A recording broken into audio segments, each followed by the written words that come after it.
په دنني بحث ته ښه راغلاست. نن موږ د یوې سرچینې چیړو یوې ډیره ضروري ادعا کوي. هو، او هغه دا چې د شهیدانو بیا ژوندي کېدل یوه ناڅاپي او یو ځلي پیښه ده. بالکل. ښایي دا یوه وړه خبره کړې وبرېښ شي، خو سرچینه استدلال کوي چې دا هغه کیلي ده چې د آخر زمان په اړه پوښوي ټول انظور بدلوي. همداسې ده کې موږ دا یو تار راکشړو نو ټوله غالي لسره وبدل کېږي. نو راځي چې دا تار راکشړو او وګورو چې څه کړی شي. دا یوازې د وې پیښې د وخت خبره نه ده، صحیح ده؟ نه، بیشي نه. دا پوښتنه چې بیا ژوندي کېدل یو ځل دي کې څو ځله د آخر زمان د نورو ټولو پیښو په ترتیب او معنا باندې مستقیم اغیز کوي. لکه د او بلاغانو برخلیک. هو، د زر کلنې پادشاهۍ ماهیت او دا چې په پای کې به څوک په ځمکه پاتې وي. درکشن. نو مخکې له دې چې موږ د ژیر بحث ته ننوځو، راځي څینی اساسي اصطلاحات روښانه کړو. سرچینه د یوې اونوي لومړی نیمه خبره کوي، د یوه اونه سمانه لري. په دې الهیاتي چوکاټ کې یوه اونه اوه کلونو ته اشاره کوي. اها، اوه کاره. نو د یوې اونې لومړی نیمه د اخر زمان د ورستیو اوو کلونو لومړی درې نیمې کلنې دورې ته ویل کېږي، یعنی 4200 میاشتې یا 1266 ورځې. او دا هغه وخت دی چې سرچینه یې د زناور د واکمنۍ دورې پولي. هاو، کله چې هغه په ځمکې خپل واک چلاوي او خلکو خپل عبادت ته مجبوري وي. او د هم د درې نیمو کلونو په پای کې هغه مهمه پیښه رامنځي کی چې مونږ یې په اړه خبرې کوو، لومړی بیا ژوندي کېدل. سمه ده؟ بالکل. دا د هغو شهیدانو بیا ژوندي کېدل دي چې د زناور د سیستم په وړاندې درېدلي دي. هغوی چې د هغه نښانې نه دي منلي او د خپل ایمان په خاطر وژل شوي دي. دوی به په روحاني نه مړه کېدو نوم کې بدنونو کې راپورته شي. همدا زموږ د نننۍ خبرې مرکزي ټکی دی. ډیر صحیح. نو اوس چې بنیاد مو کې خود راځي د سرچینې اصلي استدلال ته ورشو، ولې دا دومره مهمه ده چې دا بیا ژوندي کېدل باید یو ځل پیښ شي؟ لا ډیره جوړه خبره ده. زما مطلب دی خدا خو کولی شي کله یې چې خوښه شي مومنان را ژوندي کړي. هو، خو د سرچینې له نظره دا یوازې د لوجستیک یا وخت خبره نه ده، دا یو الهیاتي ضرورت دی. الهیاتي ضرورت؟ هو، کله چې د شهیدانو ټاکل شوی شمر پوره شي، اومه سرنغه غولو کیږي او په یو شیبې کې ټول شهیدان یو ځای راپورته کیږي او اسمان ته پورته کیږي. په یو شیبې کې؟ هو، او د دې یو ځلي پیښې دلیل دا دی چې دا د خدای په وړاندې د یو لوی دعوې د ثبوت په توګه کار کوي. یو لوی دعوه؟ هغه څه ده؟ هغه دعوه دا دی چې د مخلوقاتونو آزاده اراده یوه کامیابه پروژه ده. دا پیښه دا ثابت کوي چې انسانان حتی د ترسلو سخت فشار او مورګ له ګواښ سره کولی شي په خپله خوا خدای انتخاب کړي. نو د زناورو د واکمنۍ دوره د آزاده ارادې تر ټولو لوی ازمایش دی. بالکل. نو کله چې دا ازمایش پای ته رسیږي، پایله یې باید په یوې شاندارې او قاطع پیښې کې نندارې ته وړاندې شي. اوس پوه شم. نو که دا بیا ژوندي کېدل په 100 پړاوونو کې وشي، نو د دې لوی نندارې اغیز به کم شي. دقیقه. لکه یو جادوګر چې خپله جادویي ننداره په 100 ټکړو ویشي، هغه لوی اغیز به یې له منځه لاړ شي. هم دا خبره ده. سرچینه وایي چې د دې پیښې ویشل به د هغې دینی اهمیت او پیغام کمزوري کړي. دا د تاریخ په یو ټاکلې شیبې کې یو لای ثبوت دی. د خدای د حکمونو د حقانیت ثبوت. هو، او وروسته لدی چې دا شهیدان آسمان ته پورته شي، نو په زمي کې د مقاومت کوونکو مومنانو فصل پای ته رسیږي. یوازې هغه کسان پاتې کیږي چې د زناور نشان یعنی 666 یې منلي دي. او د دې 666 نشان په اړه باید وایو چې سرچینه ورته دی وی ورستۍ او نه بدل منبدلونکي پرېکړې پسترګ ګوري. بالکل. کله چې یو څوک دا نشان ونه مني، نو د خلاصون دروازه پرې تیلاګیږي. نو کله چې ټول مومنان لزمې پورته شي، نو بیا د نویو شهیدانو لپاره زمینه هم لمنځي. هو، ځکه چې د شهادت لپاره د ایمان او کفر ترمنځ ټکر اړیان دی.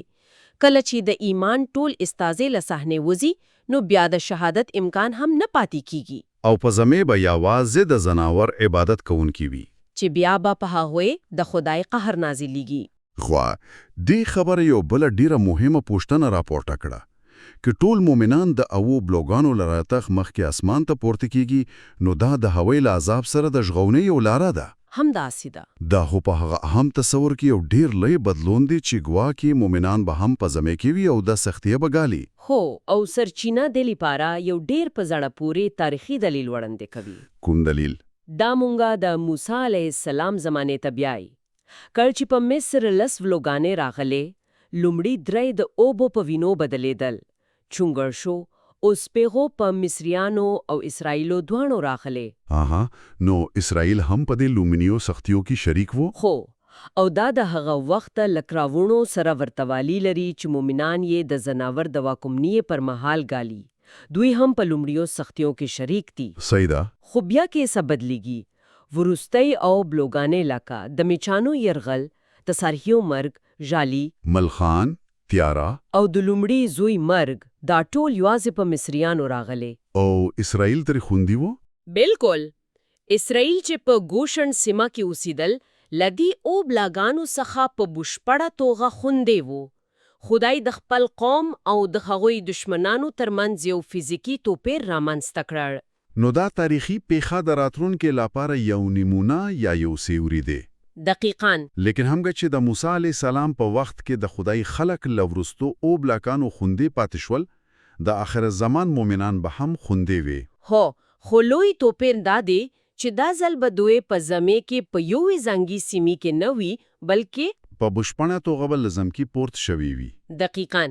سرچینه هم دا استدلال کوي کله چې لومړی بیا ژوندي کیدل ترسره شي نو د قهر او غضب پړاو پیل کیږي چې همغه او بلاګانې دي. یعنی دا ترتیب ښیي چې دا بلاګانې یوازې د زینور د عبادت کوونکو لپاره دي. هو د مؤمنانو غوړه پدې کې ده چې دوی به د پیشوا په ځای کې اصلاً موجود نه وي. د خبرې دا موضوع ډیره روښانه کړه خو کومه نو چې زمکله مؤمنانو په بشپړه توګه تشش شوي دا یو معما رامنځته کوي. یو پاراډاکس. هو د راتلونکي پاره هغه څه چې ورپسې راځي یعنی د زرو کلونو پاچاهۍ چې سرچینه وای چې د قومونو یا خلکو لوخه به آبادوي کټول وفادار خلک تللی وي د قومونو لکومه کیږي. دا یو ډیره مهمه او پیچیده پوښتنه ده او سرچینه یې په تفصیل ځوابوي. خو په دې زرو کلونو پاچاهۍ کې به دوه ډلې خلک وي. یو به کهانان وي چې همغه بیا ژوند شوي شهیدان دي. هو دوی به روحاني بدنونه ولري نه به مري او نه به واده کوي. دوی به د مسیح سره یو ځای پاچاهۍ کوي. او دویمه ډېر به خلق یا قومونه وي. او د دې خلکو په اړه سرچینه وایي چې دوی به اولادونه زیږوي. او چې دا په ډاګه کوي چې دوی به فزیکی نفسانی بدنونه ولري نو دا دوه ډېره څنګه یو ځای ژوند کوي او ټټوله مهمه دا دویمه ډېره څوک دي. نو سرچینه لومړی یو عامه نظریه سړي او هغه ردوي. کومه نظریه؟ هغه نظریه دا ده چې دا خلک به هغه مؤمنان وي چې د آخر الزمان له سختو ورزو ژوندي پاتې شوي وي. خو لکه څنګه چې مونږ ویلي د سرچینې د استدلال له مخې هیڅ مومن په زمې کې پاتې نشي. نو دا نظریه له منځه ځي ټول به اسمان ته پورته شوي وي. خو نو که دا نظریه سمه نه وي نو بیا بدیل څه دی؟ دا خلک له کومه راغلي؟ دویمه او د سرچینې له نظریې ډیره منطقي نظریه دا دی چې دا هغه کسان دي چې د خپل ایمان د ازمایښت پراکه بیا ژوندي شوي دي. یو لحظه د ایمان د ازمایښت پراکه بیا ژوندي شوي دا سمانه؟ یعنی یو بل ډول بیا ژوندي کیدل دا د شهیدانو په څیر په روحاني بدنونو کې نه بلکې په نفسانی او فزیکی بدنونو کې به وي. د چا ایمان باید وازمایل شي؟ د هغو کسانو ایمان چې په خپل ژوند کې د ایمان راورلو وروسته د سختو ازمورو فرصت نه دارلو. مثال یې راکړه.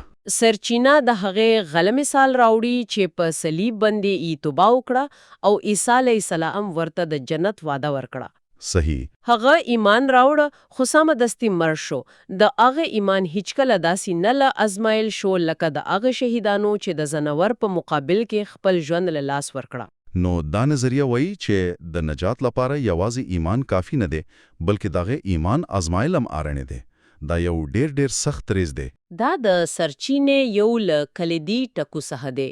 دا نه وایي چې د هغوی ایمان ناقص وو، بلکې دا چې د خدای په پلان کې د ایمان بشپړتیا په ازمایش کې دی. نو دا خلق به په فزیکی بدنونو کې بیا ژوند شي. دوی به د ګناه کولو او حتی د بیا مړه کېدو ورتیا ولري. د بیا مړه کېدو؟ هاو، دوی به د ضرور کلونو لپاره په یوم نږدې بشپړ او سوله ایز چاپیریال کې ژوند کوي چې شیطان به پکې بندي وي او مسیح به پاچاهۍ کوي. دا خو داسې یو حالت دی لکه په جنت کې چې ژوند کوي، نو بیا ازمایش په څه کې دی؟ ازمایش د زر کلونو په پای کې راځي. د زر کلن آرام او سولې ژوند. هاو، شیطان به له بنده آزاد شي. دا به د دوی لپاره د انتخاب ورستی شیبه وي. دا به وخی چې آیا د دوی ایمان یوازې د ښې چاپیریال محصول وو او کې پرشتیا هم د دوی په زړونو کې ځای لري. یو شی و صبر سرچینه وایي چې د زر کلنو کاملې سولې وروسته چې مسیح به پخپله پزمکه پاچاهۍ کوي، بیا هم ډیر خلک د شیطان خبرې ته وګونیسي او بغاوت به وکړي. همداسې ده. دا خو د انساني طبیعت په اړه یو ډیر ناهیلي کوونکی انځور وړاندې کوي. د دې ترشا منطق څه دی؟ د سرچینې منطق دا دی چې آزاده اراده تل د انتخاب امکان لري، حتی په ټولو غوره شرایطو کې. نو د زرو کالونو په پای کې به شیطان آزاد شي او خلق به د ورستې ځل لپاره وغولوي. سرچینه وایي چې د خلکو یو لوی شمیر به د هغې په لومې کې راشي. دوی به د نوې بیت المقدس یعنی د سپېشلې خارو شاوکا راټول شي او د خدای د خلکو پر وړاندې به د جګړې هڅه کو. هو، خو پایله به یې چټکا او قاطع وي. څنګه؟ له اسمانو به اور راورېږي او هغوی به ټول له منځه یوسي. دا به د شیطان او د هغه د پلویانانو ورستی ماتې وي. او سمدستي وروسته به د لوی سپین تخت قضاوت پیل شي. هو، د تاریخ ورستی قضاوت. او په دې ورستی قضاوت کې به څوک قضاوت کیږي؟ آیا هغه شهیدان هم چې زر کاله یې پادشاهي کړې؟ نه، شهیدانو لادم خپلومي بیا ژوندي کې دوی خسپې جایزات ترکدي ده. نو دا قضاوت د نورو ټولو لپاره دی. هو، په دې قضاوت کې دوه ډلې وي. هغه کسان چې د زرو کلونو په پای کې د شیطان پر وړاندې مقاومت کړي، هغوی به د ابدي ژوند په پاره تیار شي. او دویمه ډله، او بیا به د تاریخ ټول بدکاران چې تر دې وخته مړه وو د قضاوت لپاره راپورته شي او د اور په جهنم کې واچول شي. رځي چې یو لحظه دل کې ودرېږو. هغه انځور چې دې سرچینې وړاندې کړه ډیر منظم خو په عین حال کې ډیر سخت دی. هو، دا یو له بل سره تړیلې سیستم دی. دا وایي چې د بیا ژوند کېدو یو زاړیار پیښه ده چې د یوې لاویالي نقطې د ثابتولو لپاره دی. بیا وروسته د او بلاغانو په قهر دی چې مومنان ترې خوندي دي. او بیا د زر کلنې ژوند دوره ده چې په خپل یو لوی ازمایش دی. بالکل، کې تاسو د بیا ژوند کېدو پیښه په چاو برخو ویشي، نو دا ټول لړۍ ګډوبېږي. بیا نو پوښتنه پیدا کېږي چې څوک د بلاغانو پر مهال په زمي کې دی او د زر کلنې پادشاهي قومونه څوک دي. خو که تاسو دا د یوې زاړیار پیښې په توګه ومنئ، نو د سرچینې په وینا ټولې ټوټې په خپل ځای کې سمیږي. نو کې مونږ دا ټوله چرنه خلاصه کړو، مونږ ته دا معلومه شو چې د شهیدانو بیا ژوندي کېدل یوازې د یوې ډلې د ژغورلو لپاره نه، بلکې هغه د یوې لوی کیهاني ډرامې یوه مهمه صحنه ده. صحیح ده. دا د خدای د عدالت او د مخلوقاتو د ازادي ارادې د بشپړتان ته یو نندارتون ده. او دا مونږ د یوې وستۍ او ژرې پوښتنې سره مخ کوي. هو، یوه پوښتنه چې اوریدونکي پرې فکر کلی شي، دا ټوله سرچینه د ایمان د ازمایښت پر اهمیت ټینګار کوي، که دا د ځناور د ظلم په وړاندې وي او که د زر کلن آرام ژوند وسته د شیطان د فریب په وړاندې. نو پوښتنه څه ده؟ پوښتنه دا راپورته کیږي د هغه ایمان د حقیقت او ارزش څه ده چې هیڅ کله پرشتنی او سخت دګر کې نه وي آزمایل شو.